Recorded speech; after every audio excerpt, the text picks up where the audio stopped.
Good morning बच्चों। आज हम अपठित गद्यांश, काव्यांश, निबंध, पत्र आदि के बारे में रिवीजन करेंगे। सबसे पहले हम आते हैं अपठित गद्यांश पर। इसे हम अनसीन पैसेज भी कहते हैं और इसको कैसे करना है इसके बारे में पहले भी वीडियो में मैं बता चुकी हूँ, लेकिन फिर से एक बार मैं इसको रिवाइज कर देना चाहती हूँ। जैसे आप इसमें देख रहे हैं कि शिष्टाचार दिया हुआ ये उदाहरण, सेकंड उदाहरण, शिष्टाचार में सबसे पहले विनम्रता आती है। ये पूरा पैराग्राफ आप पढ़ लेंगे, उसके बाद नीचे प्रश्न दिया गया होगा इसी तरह से पेपर में, प्रश्न पत्र में, और आप इसको प्रश्न को पढ़ेंगे, समझेंगे और फिर जो है वो आप इसमें से पंक्तियाँ खोजेंगे, लाइन खोजेंगे, उस प्रश्न से संबंधित उत्तर खोजेंगे और उसका उत्तर लिखेंगे। जैसे पहला प्रश्न है, शिष्टाचार का पहला नियम क्या है? तो यहाँ पर आता है कि सबसे पहला नियम क्या है कि शिष्टाचार में विनम्रता होनी चाहिए। सबसे पहला नियम सबसे पहले आता है। फिर बड़ों को बुलाने पर क्या कहना उचित है? तो बड़ों के बुलाने पर हाँ, नहीं, ना कहकर जी हाँ या जी नहीं कहना चाहिए। ये उत्तर दिया हुआ। तो इसी प्रकार आप इस पैराग्राफ में से पंक्तियाँ पढ़ेंगे और उत्तर खोजेंगे। अब आते हैं हम एक और उदाहरण पर, जो कि आपके शायद सेकेंड टर्म के पोर्शन में आ चुका है, तो इसका एक बार हम उत्तर बता दे रहे हैं। जैसे पहला प्रश्न है, आप पैराग्राफ पढ़ चुके होंगे, तो पहला प्रश्न है, स्वास्थ्य रक्षा में किसका विशेष महत्व है?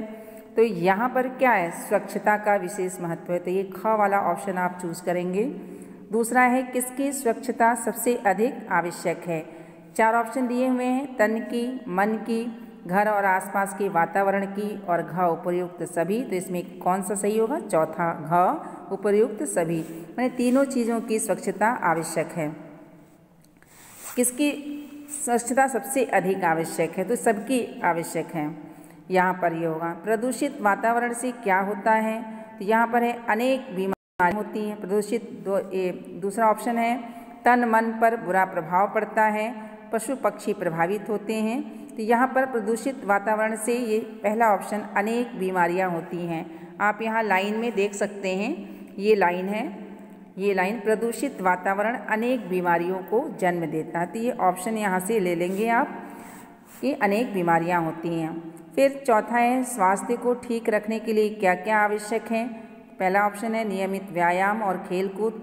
दूसरा ऑप्शन है उचित आहार विहार। तीसरा आचार विचार की शुद्धता और घ है उपयुक्त सभी। तो स्वास्थ्य को ठीक रखने के लिए क्या करना चाहिए?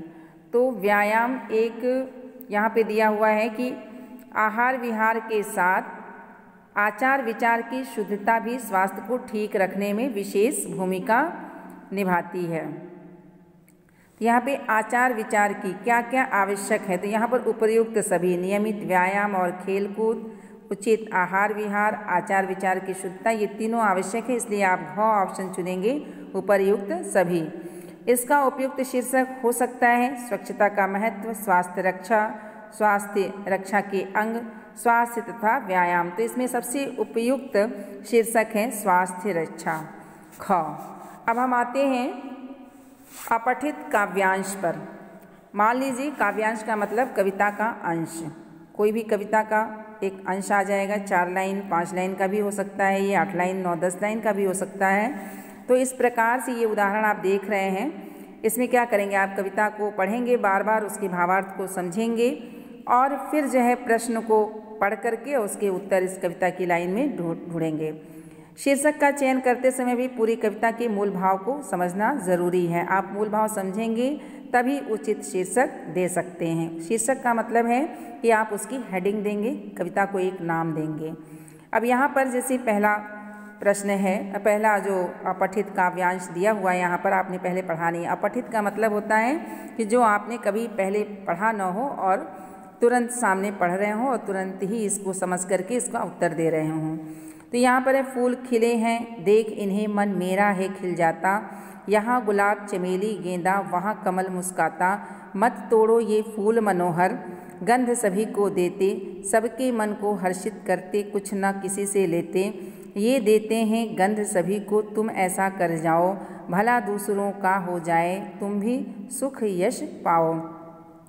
अब कह रहे कवि जो है इसमें क्या कह रहा है कि फूल को देख करके क्या कहता है मन खिल जाता है, और जो यहाँ गुलाब चमेली गेंदा कमल सब फूल हैं, मुस्काता, मुस्काता का मतलब खिले हुए हैं, मत तोड़ो ये फूल मनोहर, इन मनोहर मतलब अच्छे सुंदर मन को अच्छे लगने वाले फूलों को मत तोड़ो, क्योंकि ये सभी को गंध देते हैं, जिससे कि क्या होता है सबका मन खुश हो जाता है, हर्षित करते खुश हो जाता है, कुछ न किसी से लेते, ये इस खुशी को प्रदान करने के लिए किसी से कुछ भी नहीं लेते, ये देते गंध सभी को, ये सबको ही अपनी सुगंध देते हैं।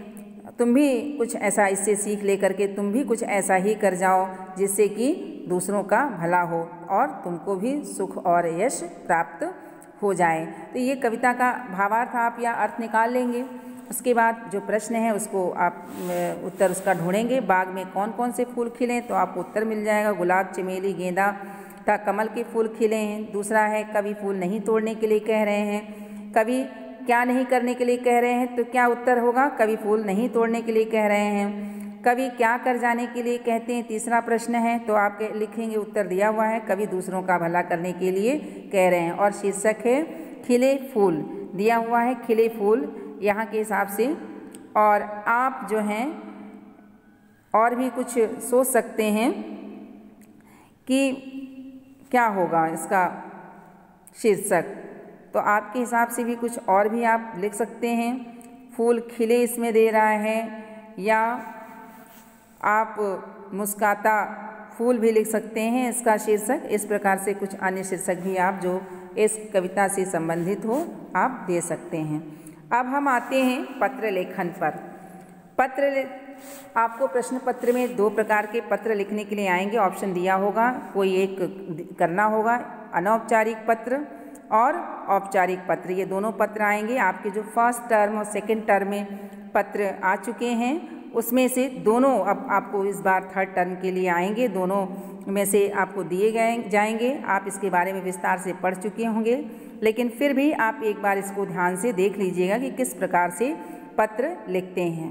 पत्र 2 प्रकार के होते हैं, औपचारिक पत्र और अनौपचारिक पत्र। औपचारिक पत्र ठीक है, जिन व्यक्तियों के साथ आपके पारिवारिक संबंध नहीं होते हैं उन्हें लिखे जाते हैं। ये इन्हें हम प्रार्थना पत्र, प्रधानाचार्य को पत्र, संपादक को पत्र, व्यापार संबंधी पत्र, कार्यालयीय पत्र आदि के रूप में देख सकते हैं। अनौपचारिक पत्र जो कि जिन व्यक्तियों से आपका व्यक्तिगत पारिवारिक संबंध होता है उन्हें लिखते हैं आप। इसमें मित्रों, संबंधियों आदि को लिखे जाने वाले पत्र आते हैं। अब इसमें पत्र के अंग, जिसके हिसाब से आपके अंक निर्धारित होंगे। सबसे पहले क्या आप लिखेंगे, पत्र लिखने वाले का पता तथा तिथि मतलब दिनांक आप डालेंगे, तारीख डालेंगे, डेट डालेंगे। दूसरा जो है पत्र पाने वाले को संबोधन करेंगे आप, संबोधित करने के लिए जो भी शब्द प्रयोग होंगे आप उसके अनुसार आप प्रयोग करेंगे उनका। फिर तीसरा जो है पत्र का कलेवर बॉडी जो होती है आपकी, कि विषय आप जो लिखेंगे, जो विषय दिया जाएगा आपको लिखने के लिए, उसको आप जो हैं उसमें लिखेंगे। 2 पैराग्राफ में या 3 पैराग्राफ में भी आप लिख सकते हैं। और लास्ट में आप जो है उपसंहार अथवा पत्र की समाप्ति लिखेंगे, जिसमें कि आप लिखने वाले का पता, अपना पता, जो भी मैंने पत्र लिख रहा है वो लिखेगा, अपना नाम और पता आदि लिख सकता है। फिर जैसे नमूना पत्र है, मित्र को पत्र लिख रहे हैं तो यहाँ पर ये देखिए आप पत्र लिखने वाले का पता लिखना है, फिर दिनांक इस तरह लिखना है। और आपको सीधी एक लाइन में लिखने हैं, इधर उधर नहीं करना है कि आप एक लाइन 102 सर्वोदय इनक्लेव लिख रहे हैं और उसके बाद से आप उसके आगे लिख दे रहे हैं लाइन को, उसके नीचे ही ठीक नीचे से आकर के आपको लिखना है। और इन सब के बीच में आप एक एक लाइन का जगह छोड़ेंगे। फिर अनौपचारिक पत्र लेखन है, इसका तरीका दिया हुआ है, आप एक बार इसको ध्यानपूर्वक पढ़ लेंगे। और प्रशस्ति तथा उपसंहार किस तरीके से लिखते हैं वो ये देख लीजिए कि संबंध आपका माता पिता, गुरु, बड़ा कोई लिख रहे हैं, भाई को लिख रहे हैं, ससुर को, किसको लिख रहे हैं आप, तो आप उनके लिए संबोधन क्या करेंगे। जब बड़ों को लिखेंगे तो मान्यवर, आदरणीय, माननीय, पूजनीय, आदरणीय, पूजनीय। माननीय, पूजनीय, मान्यवर, आदरणीय ये सब जो हैं पुल्लिंग के लिए लिखेंगे, और आदरणीय, पूजनीय ये स्त्रीलिंग संबोधन के लिए आप लिखेंगे।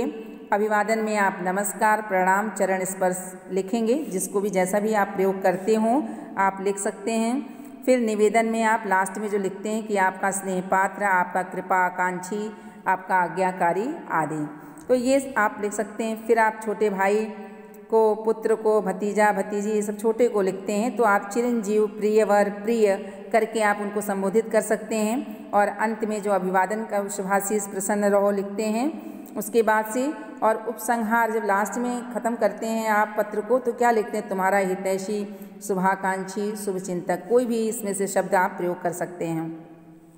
मित्र को भी ऐसे ही लिखते हैं। और फिर परिचित व्यक्तियों को, प्रकाशकों को व पुस्तक विक्रेताओं आदि को महाशय, महोदय, श्रीमान, श्रीमती लिखते हैं। प्रणाम, नमस्कार, भवदीय आपका लिखते हैं। और अधिकारियों को जब लिखते हैं हम किसी को प्रार्थना पत्र क्या लिखते हैं, श्रीयुत, मान्यवर, श्रीमान, और प्रार्थी, निवेदक, आपका, सेवक, कृपाकांक्षी ये सब लिखते हैं। उसके लिए अभिवादन नहीं प्रयोग किया जाता है कोई भी। अब हम आते हैं ये पत्र के उदाहरण पर। अनौपचारिक पत्र किस तरह लिखते हैं मित्र को जन्मदिन पर बधाई देने के लिए, इसको पूरा आप पढ़ लेंगे, ठीक है।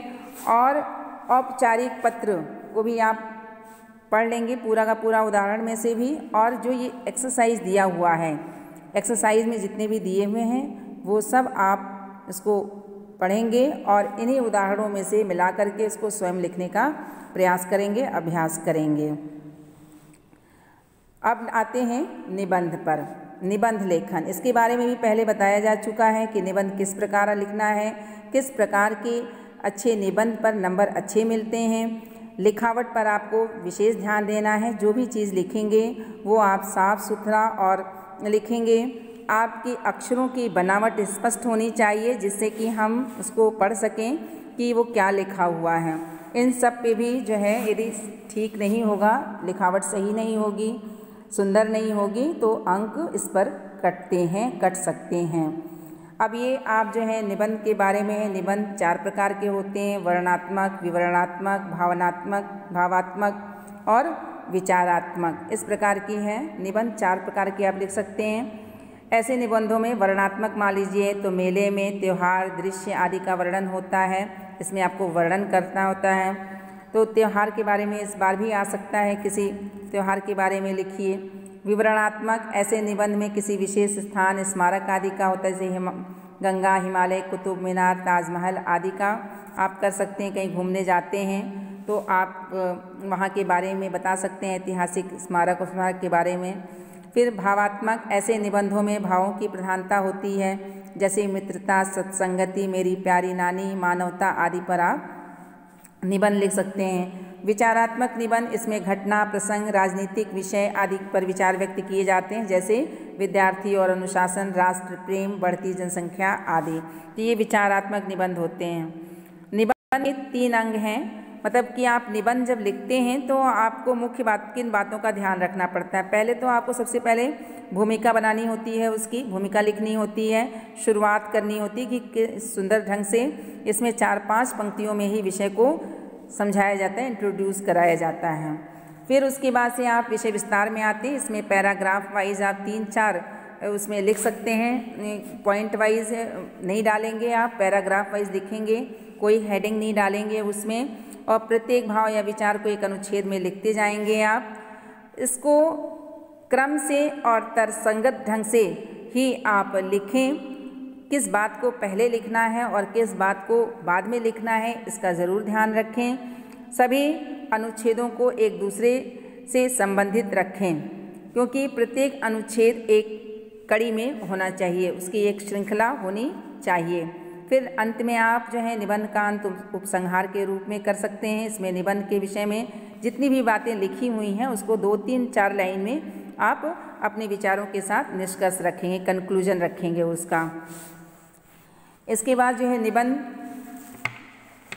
जो भी विषय पूछे जाएंगे 3 विषय दिए जा सकते हैं प्रश्न पत्र में, उनमें से कोई एक करना होगा। आप जिस पर भी अपने विषय को तैयार किए होंगे उस पर ही आप लिखेंगे।